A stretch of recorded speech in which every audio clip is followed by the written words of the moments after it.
রাতারাতি শিক্ষামন্ত্রীর কপাল খুলে গেল। যেসব শিক্ষার্থী আন্দোলন করেছিল তাদের 400 শিক্ষার্থীর বিরুদ্ধে মামলা। এইদিকে 4 জন গুপ্ত গ্রেপ্তার হয়েছে।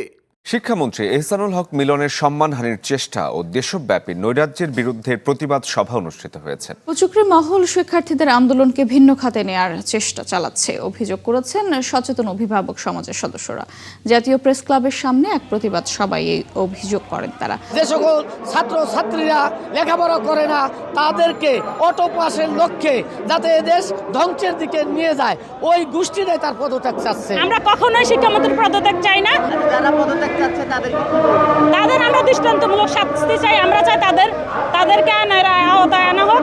আমরা অভিভাবক সমাজ প্রেস ক্লাব সামনে এজন্যই যে 17 বছর খাদের কিনারে এই শিক্ষা ব্যবস্থা থাকার পরে উনি যেভাবে এটাকে তুলে আনতেছেন, এখানে সচেতন মহল, সচেতন অভিভাবক সবাই এটাকে সাধুবাদ জানায়।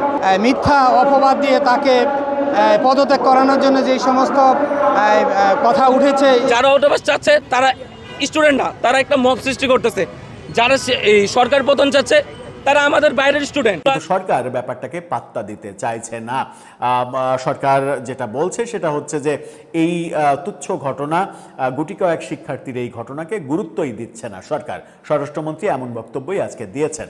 বাংলাদেশের তরুণরা যেমন গৌরবোজ্জ্বল ভূমিকা পালন করেছে, তাদের কারণে জাতি স্বৈরতন্ত্রের হাত থেকে মুক্তি পেয়েছে। ভাইরে ভাই, 400 শিক্ষার্থীর নামে মামলা। শিক্ষামন্ত্রীর কপাল রাতারাতি খুলে গেল। হ্যাঁ, শিক্ষামন্ত্রীর পক্ষে এবার আন্দোলন হচ্ছে। এতদিন শিক্ষামন্ত্রীর বিরুদ্ধে, শিক্ষামন্ত্রীকে পদত্যাগ করানোর জন্য আন্দোলন হয়েছে। আজকে থেকে শিক্ষামন্ত্রীর বিরুদ্ধে যারা আন্দোলন করেছে তাদের বিরুদ্ধে আন্দোলন করতেছে অভিভাবকরা। দর্শক, এক কথায় মানে লটারি লেগে গেছে, শিক্ষামন্ত্রীর কপালে লটারি লেগে গেছে। আলাদিনের চেরাগ পেয়ে গেছে শিক্ষামন্ত্রী। দর্শক, অবশেষে শিক্ষামন্ত্রীর কপাল খুলে গেছে। আর যেসব শিক্ষার্থী শিক্ষামন্ত্রীর বিরুদ্ধে আন্দোলন করেছিল তাদের কপালে শনি আছে ভাই। দর্শক, আজকের এই ভিডিওটি দেখলেই আপনারা অনেক কিছু জানতে পারবেন, অনেক কিছুই বুঝতে পারবেন যে শিক্ষামন্ত্রী কি করতে পারে, এই বর্তমান বিএনপি সরকারের কতটা পাওয়ার, কি করতে পারে তারা দেখিয়ে দিচ্ছে। যেই শিক্ষার্থীরা আন্দোলন করলো এখন সেই শিক্ষার্থীদের বিরুদ্ধেই অ্যাকশনে যাচ্ছেন বাংলাদেশ সরকার। দর্শক, শিক্ষামন্ত্রী রাতারাতির কপাল খুলে গেল। শিক্ষামন্ত্রী মানে এক প্রকার উল্টো একটা অ্যাকশন নিয়ে ফেললো। দর্শক, শিক্ষামন্ত্রীর পদত্যাগ নয়, এবার শিক্ষামন্ত্রী তাদের বিরুদ্ধে অ্যাকশন নিবে যারা শিক্ষামন্ত্রীর পদত্যাগ চেয়েছিল। হঠাৎ করে কেন এমন ওলট পালট হয়ে গেল, আজকের এই ভিডিওটি দেখলেই আপনারা বুঝতে পারবেন। তো দর্শক, বেশি কথা বলবো না, সরাসরি ভিডিও স্ক্রিনে চলে যাই। আপনারা মনোযোগ সহকারে বিস্তারিত ভিডিওগুলো সম্পূর্ণ দেখতে থাকুন। 17 বছর খাদের কিনারে এই শিক্ষা ব্যবস্থা থাকার পরে উনি যেভাবে এটাকে তুলে আনতেছেন, এখানে সচেতন মহল, সচেতন অভিভাবক সবাই এটাকে সাধুবাদ জানায়। মিথ্যা অপবাদ দিয়ে তাকে পদত্যাগ করানোর জন্য যে সমস্ত কথা উঠেছে তার প্রতিবাদ করার জন্য আমরা বলতে চাই, আসলে মূলত এটা যারা এই কথাগুলো বলতেছে, যারা আমরা দেখছি অল্প কিছু সংখ্যক ছেলেমেয়ে যারা রোডে এসেছে, আমার গবেষণা অথবা আমার বুদ্ধিমত্তা আমি বলবো এরা বর্তমান যে পরিস্থিতিতে পরীক্ষা চলছে এই পরীক্ষা পদ্ধতির তারা যেহেতু নকল করতে পারে না। অর্থাৎ আগে যেই পরীক্ষা পদ্ধতি ছিল বিগত সরকারের আমলে, আওয়ামী লীগ সরকারের আমলে, তারা তখন এই হলে MCQ কোশ্চেনগুলা টিচাররা বলে দিত এবং একজনে আরেকজনের খাতা দেখে অথবা একজনে আরেকজনের কাছে যায় লিখতে পারত।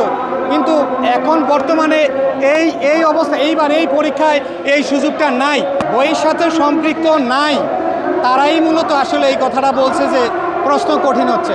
এখন আরেকটা বিষয় হচ্ছে, প্রশ্ন তো করে শিক্ষকরা এবং প্রশ্ন আবার মডারেটও হয়। হ্যাঁ, ওইখানে আসলে এই যাতে সকল ছাত্রছাত্রীরা উত্তর দিতে পারে, মূলত শিক্ষকরা ওই জিনিসটাই মাথায় রেখে প্রশ্ন করে। বন্যা এবং জলাবদ্ধতা, আমি যেটা কুমিল্লার কথা বলবো, যেটা নিয়ে কুমিল্লা নিয়ে আসলে মূলত কুমিল্লা মহিলা কলেজ এবং বিক্রিয়া কলেজ যে কেন্দ্রগুলো, এগুলা সাধারণত আগে থেকে একটু নিচু এলাকা। হ্যাঁ, এখন কুমিল্লা বৃষ্টিটা হয়েছে ওই দিন ভোররাত্রি থেকে শুরু হয়েছে 8টা পর্যন্ত, তার আগে কিন্তু বৃষ্টি হয় নাই। তো যার জন্য এই জলাবদ্ধতা সৃষ্টি হয়েছে। আমি বলবো যে এইটা তাৎক্ষণিক যারা কেন্দ্র সচিব ছিল, ওইখানে লোকাল প্রশাসন ছিল এবং বোর্ডের চেয়ারম্যান ছিল, তারা এই নিউজটা তাৎক্ষণিক জাতীয় পর্যায়ে অর্থাৎ মাননীয় প্রধানমন্ত্রী অথবা শিক্ষামন্ত্রী অথবা শিক্ষা মন্ত্রণালয়ে যত উপদেষ্টা আছে তাদেরকে জানানো উচিত ছিল, তারা জানাই নাই, যার জন্য এই পরীক্ষাটা নিয়ে একটু বিভ্রান্ত হয়েছে। আসলে আমরা কি চাই, এই জাতি কি চাচ্ছে? যদি আমি শিক্ষা চাই তাহলে আমি পদত্যাগ পাই। শিক্ষাকে কেন আসলে উন্নত নিচ্ছে কিনা, শিক্ষার মানসম্মত জায়গায় নিচ্ছে কিনা, আগে এই ধরনের কিন্তু বিশ্লেষণ আনতে হবে। এই প্রেক্ষাপট থেকে বিগত দিনের অভিজ্ঞতা এবং বর্তমানে এখানে 4.5 মাসের যে অভিজ্ঞতা, এই জাতি কিন্তু দেখতেছে 17 বছর খাদের কিনারে এই শিক্ষা ব্যবস্থা থাকার পরে উনি যেভাবে এটাকে তুলে আনতেছেন, এখানে সচেতন মহল, সচেতন অভিভাবক সবাই এটাকে সাধুবাদ জানায়। আমরাও সচেতন নাগরিক, সচেতন অভিভাবক হিসাবে আমরাও এটাকে সাধুবাদ জানাই। কিন্তু এর প্রেক্ষাপট হচ্ছে, হ্যাঁ, এবার আমার মেয়েও যেমন একটা পরীক্ষা দিতেছে, কিন্তু ফিজিক্স যে প্রথম পত্র, পদার্থবিজ্ঞানের যে প্রথম পত্র পরীক্ষাটা, এই পরীক্ষার প্যাটার্নটা আসলে অন্যান্য বছরের তুলনায় আসলে একদম ব্যতিক্রম ছিল। এই ব্যতিক্রমের কারণে একত ছিল বন্যা, প্লাস ছিল কিছু জলাবদ্ধতা, তার পরবর্তী যে প্রশ্নের প্যাটার্ন, এই সব কিছু আসলে শিক্ষার্থীরা মেনে নিতে পারে না। এর আলোকেই কিন্তু এদের একটা আবেগ চলে আসছে। এই আবেগের ফলবশতে ওদের প্রথম ছিল আমাদের ফিজিক্স পরীক্ষাটা আবার পিছিয়ে নেওয়া হোক অথবা এটাকে সমন্বয় করা হোক। তখন শিক্ষা মন্ত্রণালয় থেকে যখন একটা বলল যে ঠিক আছে, যেহেতু ফিজিক্সের 6 এবং 7 দুইটা প্রশ্ন ভুল ছিল এবং ওনারা বলছে যে এই দুইটার নাম্বারে আমরা দিয়ে দেব, তখন ওরা শান্ত হওয়ার কথা। তার মাঝখানে কিছু অসুধ অবলম্বনকারী বিভিন্ন ধরনের প্রেক্ষাপটের লোকজন তাদের সাথে ঢুকে এই মন্ত্রী হিসেবে পদত্যাগ করার জন্য তারা মেটা নেমেছে। আসলে এটা দুঃখজনক, অনাকাঙ্ক্ষিত, যেহেতু বাংলাদেশের পার্লামেন্টে এই প্রথম কোনো মন্ত্রী সংসদে দাঁড়িয়ে সরি এবং দুঃখ প্রকাশ করছে। এটা বাংলাদেশের ইতিহাসে আর কোনোদিনও হয় নাই। সুতরাং এখন সবাইকে পড়ার টেবিলে ফিরে যাওয়া উচিত। আমি বিনীতভাবে অনুরোধ করবো, যারা ছাত্রছাত্রী আছো, আমরা অভিভাবক সদস্য, তোমরা পড়ার টেবিলে যাও, পড়ার দিকে মনোনিবেশ করো, বাংলাদেশকে বাঁচাও, শিক্ষা খাতকে বাঁচাও। আমরা কখনোই শিক্ষামন্ত্রীর পদত্যাগ চাই না। তাদের আমরা দৃষ্টান্তমূলক শাস্তি চাই। আমরা চাই তাদেরকে আওতায় আনা হোক। আমরা অভিভাবক সমাজ প্রেস ক্লাব সামনে এজন্যই যে আমরা আসলে বিগত বছর মানে 17 বছর আওয়ামী লীগের ফ্যাসিস্টের আমলে যে শিক্ষাটা নষ্ট হয়ে গেছে, ধ্বংস হয়ে গেছে, আমরা মিলন সাহেবের মাধ্যমে সেটা ফিরে পেতে চাই। এবং উনি সরকার গঠন করার পরে, উনি শিক্ষামন্ত্রিত্ব পাওয়ার পরে আমি মনে করি উনি শিক্ষা ব্যবস্থাকে অনেক আগাই আনছে। এবং উনি যদি শিক্ষামন্ত্রী থাকে অবশ্যই শিক্ষা মানে একটা ভালো কিছু হবে এবং ওনার দ্বারাই সম্ভব শিক্ষাকে সুশিক্ষা, এই জাতিকে একটা সুশিক্ষা শিক্ষিত করা এবং এই মানে সুন্দর একটা বাংলাদেশ উপহার দেওয়া ওনার দ্বারাই সম্ভব। শিক্ষামন্ত্রী ডক্টর আনম আহসানুল হক মিলন সাহেবের দ্বারাই সম্ভব এই জাতিকে সুশিক্ষা শিক্ষিত করতে। ওনার পদত্যাগ তো প্রশ্নই আসে না, উনি কেন পদত্যাগ করবে?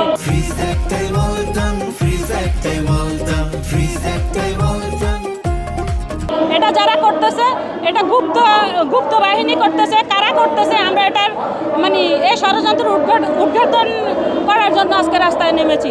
আমরা চাই এই ষড়যন্ত্র উদ্ঘাটন হোক, এর বিচার হোক, যারা এগুলো করতেছে তাদের বিচার হোক। আমরা দেখেছি এই আন্দোলনে বেশ কয়েকটা ভিডিও ভাইরাল হয়েছে, যারা শিক্ষার্থী না হয়ে এগুলো হচ্ছে আমরা যা দেখতে পেলাম, এগুলো হচ্ছে জামাত শিবির, ফ্যাসিস্ট হাসিনার ছাত্রলীগ, পোলাপান, ভোট বাহিনী। এগুলো তো হচ্ছে আসলে মূলত ছাত্র দলের কেউ না, এগুলো ছাত্র দল না, ছাত্র নেতা না, এগুলো হচ্ছে জামাত শিবিরের লোক, আওয়ামী লীগের লোক, এগুলো ঢুকে পড়ছে। আমাদের শিক্ষামন্ত্রী মানহানি, সম্মান নষ্ট করতেছে, মানহানি হচ্ছে, তার জন্য আমরা প্রতিবাদ জানাচ্ছি। আমরা প্রধানমন্ত্রী তারেক রহমান সাহেবের দৃষ্টি আকর্ষণ করছি, এর একটা সুন্দর সলিউশন উনি দিবে। আমরা কখনোই শিক্ষামন্ত্রীর পদত্যাগ চাই না। আমরা শিক্ষামন্ত্রী হিসেবে ডক্টর আনম আহসানুল মিলনকে চাই এবং ওনার দ্বারাই সম্ভব আমাদের বাচ্চারা সুশিক্ষিত হবে। উনি পারবে এই দেশকে একটা সুন্দর মানে শিক্ষিত জাতি উপহার দিতে। তাদের আমরা দৃষ্টান্তমূলক শাস্তি চাই। আমরা চাই তাদেরকে আওতায় আনা হোক, তাদের সুস্থ বিচার হোক। যে সকল ছাত্রছাত্রীরা লেখাপড়া করে না তাদেরকে অটো পাসের লক্ষ্যে যাতে এদেশ ধ্বংসের দিকে নিয়ে যায়, ওই গোষ্ঠীরাই তার পদত্যাগ চাচ্ছে। আমাদের দাবি হচ্ছে ডক্টর আনম শিক্ষামন্ত্রী জনাব এহসানুল হক মিলন তিনি একজন সঠিক এবং সে একজন অত্যন্ত দক্ষ। বিগত দিনেও বিএনপি সরকারের সময় এই ডক্টর আহসানুল মিলন শিক্ষা প্রতিমন্ত্রী ছিলেন, তখন এদেশ থেকে নকল উৎখাত করেছেন। এবং আমরা চাই আগামী দিনে যাতে শিক্ষামন্ত্রী এই আহসানুল মিলন সাহেবই থাকবেন এবং তার দ্বারাই এদেশের শিক্ষা ব্যবস্থা সুষ্ঠু পরিচালনা হয়ে আসবে। এবং তিনি না যারা পদত্যাগ চাচ্ছে এমন কেউ না, যারা পদত্যাগ চাচ্ছে তারা একটি চিহ্নিত গোষ্ঠী। তারা শিক্ষা ব্যবস্থা বিগত স্বৈরাচার হাসিনার একটি বাহিনী এবং সাথে কিছু কুচক্রম যে সকল ছাত্রছাত্রীরা লেখাপড়া করে না তাদেরকে অটো পাসের লক্ষ্যে যাতে এদেশ ধ্বংসের দিকে নিয়ে যায়, ওই গোষ্ঠীরাই তার পদত্যাগ চাচ্ছে। প্রকৃতপক্ষে এদেশের শিক্ষক সমাজ তার পদত্যাগ চাচ্ছে না, যারা লেখাপড়া করে ওই ছাত্র সমাজ তার পদত্যাগ চাচ্ছে না, চাচ্ছে ওই গোষ্ঠী। হ্যাঁ, আমাদেরকে বলা হচ্ছে যে না, শিক্ষামন্ত্রী হিসেবে যোগ্য আহসানুল মিলন সাহেব। যারা অটোপাস চাচ্ছে তারা স্টুডেন্ট না, তারা একটা মব সৃষ্টি করতেছে। যারা এই সরকার পতন চাচ্ছে তারা আমাদের বাইরের স্টুডেন্ট আছে। এই দাবিগুলো যথাযথভাবে মেনে নিতে হবে। হ্যাঁ, আর আজকের জন্য আমাদের আন্দোলন স্থগিত, যেহেতু বৃষ্টি হচ্ছে আর আমরা চাচ্ছি না এখানে কোনো সাধারণ জনগণের ভোগান্তি হোক, তো এই আজকের জন্য আমাদের এখানকার আন্দোলন স্থগিত।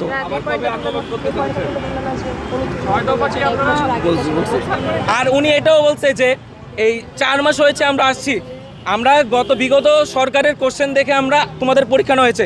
আচ্ছা, আপনারা 4 মাস হয়েছেন আসছেন, তাহলে আপনাদের মধ্যে কি কেউ কি কোশ্চেনটা চেক দেয়নি? অবশ্যই কোশ্চেনটা চেক দেওয়া দরকার ছিল। তো আপনারা যদি কোশ্চেনটা চেক না দেন তাহলে কিভাবে কোশ্চেন ভুল আসে? তো অবশ্যই আপনাদের কোশ্চেন প্যাটার্ন এখন থেকে চেক দিতে হবে, যেহেতু আপনারাই বলতেছেন যে আমরা এখন কোনো কোশ্চেন বানাচ্ছি না, ক্রিয়েট করছি না, বিগত সরকারের কোশ্চেন নিয়ে তোমাদের পরীক্ষা নেওয়া হচ্ছে। তো অবশ্যই আপনাদের এখানে অনেক প্রফেসর আছে, বড় বড় শিক্ষকরা আছে, তা আপনাদের দায়িত্ব একটা, আপনারা ভালোভাবে কোশ্চেন চেক দিবেন। একটা এইচএসসির মতো পরীক্ষায় কোশ্চেন যদি ভুল আসে তাহলে শিক্ষার্থীরা কীভাবে কোশ্চেন অ্যান্সার করবে? আর আমরা যদি অ্যান্সার না করতে পারি, আপনারা বলতেছেন যে আমরা পড়াশোনা করি না, এই করি না। আমরা পড়াশোনা করি, কার অটোপাস চায়? যারা পড়াশোনা করে না। আমরা 2 বছর অ্যাটলিস্ট এইটুকু পড়াশোনা করেছি যেন আমরা পাস মার্কটা তুলতে পারি। আমরা কেউ অটোপাসের দাবিতে না। যারা অটোপাস চাচ্ছে তারা স্টুডেন্ট না, তারা একটা মব সৃষ্টি করতেছে। যারা এই সরকার পতন চাচ্ছে তারা আমাদের বাইরের স্টুডেন্ট। গতকাল দেখা গেছে অনেকে বাইরের স্টুডেন্ট আসছে, অনেক ভাঙচুর করছে, সাংবাদিকদের গায়ে হাত তুলছে। এখানে আমাদের স্টুডেন্টের মধ্যে কেউ ছিল না। এখানে অনেকে ফেক আইডি কার্ড ইউজ করতেছে, অনেক কলেজের শিক্ষার্থীরা আপনার অন্য কলেজের ইউনিফর্ম ইউজ করতেছে। অনেকে দেখা যাচ্ছে যে ইনফর্মাল ড্রেসে আসতেছে, বাট ওদের কাছে আইডি কার্ড নেই। তাই আমাদের একটা রিকোয়েস্ট থাকবে যে আমাদের এই ইন্টারভিউ বাদে এবং আদার্স জায়গায় যেসব ইন্টারভিউ দেওয়া হবে, আমাদের দফা একটাই, এর বাইরে যেসব ইন্টারভিউ দেওয়া হবে সেগুলোর দায়ভার আমরা এখানে সাধারণ শিক্ষার্থীরা নাই। তা আমাদের বক্তব্য আর এখানেই শেষ। Thank you. আর এখানে আরেকটা বলা হয়েছিল 6 দফা শিক্ষামন্ত্রীর পদ দেখছে না, এটাও একটা রুমর। আমাদের দফা 3টাই অ্যান্ড শিক্ষামন্ত্রীর পদত্যাগ। এবারে যারা যা বলবে এগুলো সব হচ্ছে একটা ফ্রড, একটা রুমর ছড়ানো হচ্ছে। হ্যাঁ, আমাদের মধ্যে বহিরাগত প্রবেশ করেছে। এখানে ওরাই সেরকম রুমার্সগুলো ছড়াচ্ছে, যেমন আমি আপনাকে বললাম অটোপাস, যেমন আমাদের 6 দফা দাবি বা সরকারের পতন, এগুলোর পক্ষে আমরা নেই। আমরা সরকারের সাথে আছি এবং আমরা সরকারের থেকে হেল্প চাচ্ছি যে সরকার আমাদের স্টুডেন্টের পাশে থাকুক, তারা আমাদের দাঁড়াক, তারা আমাদের পিতার সমতুল্য। তারা যদি আমাদের আদর করে তারা আমাদের অবশ্যই শাসন করবে, কিন্তু শাসনের একটা লিমিট থাকে। উনি বলছে আমেরিকান সিস্টেমে পড়াশোনা করবে, 4 মাসে তো আর এক ধাপে আমেরিকায় যাওয়া যায় না। আমরা যদি কেউ বিদেশে যাই, ভিসা প্রসেসিং, আমাদের ব্যাংক স্টেটমেন্ট সব নিয়ে অ্যাটলিস্ট 5 থেকে 6 মাস লাগে, তাই না? উনি 4 মাসে কীভাবে একটা ব্যাচের উপরে এভাবে প্রেশার ক্রিয়েট করতেছে? এভাবে তো শিক্ষার্থীরা ভেঙে পড়তেছে। তাই আমরা চাচ্ছি না আমাদের পাশে থাকুক, আমাদের বুঝুক, আমাদের শিক্ষা ব্যবস্থার উন্নতি করে। অবশ্যই আমরা চাই, আমাদের জনাব তারেক রহমানের একটা মূলমন্ত্র আছে, সবার আগে বাংলাদেশ। আমরাও চাই সবার আগে বাংলাদেশ থাকুক, কিন্তু সেটা তো এক ধাপে এগিয়ে যাওয়া যাবে না, আমাদের স্টেপ বাই স্টেপ আমাদের বাংলাদেশকে নিয়ে যেতে হবে। প্রিয় দর্শক, আশা করতেছি বিস্তারিত ভিডিওগুলো আপনারা সম্পূর্ণ মনোযোগ সহকারে শুনেছেন। দর্শক, আজকের এই ভিডিওতে আপনারা শুনতে পারলেন শিক্ষামন্ত্রীর পক্ষে গিয়ে কিভাবে আন্দোলন করতেছে অভিভাবকরা। সেই সব শিক্ষার্থীদের অভিভাবকরাই আন্দোলন করতেছে, যেসব শিক্ষার্থীরা শিক্ষামন্ত্রীর বিরুদ্ধে আন্দোলন চালিয়েছিল। এখন আমাদের কথা হলো যে শিক্ষামন্ত্রীর বিরুদ্ধে যে শিক্ষার্থীরা আন্দোলন করলো আর তাদের অভিভাবকরা এখন শিক্ষামন্ত্রীকে চাচ্ছে, তাহলে সেই শিক্ষার্থীদের আন্দোলন করালো কারা? এর পেছনে কার হাত ছিল? কে এই কাজগুলো করিয়েছে? জানতে চান না আপনারা দর্শক? আস্তে আস্তে অনেক কিছু জানতে পারবেন। যাই হোক, তো আজকের এই ভিডিও সম্পর্কে আপনাদের মতামত ভিডিওর কমেন্ট বক্সে লিখে অবশ্যই জানিয়ে দিবেন। দেখা হবে খুব শীঘ্রই নতুন বিগ নিউজ নিয়ে। ধন্যবাদ।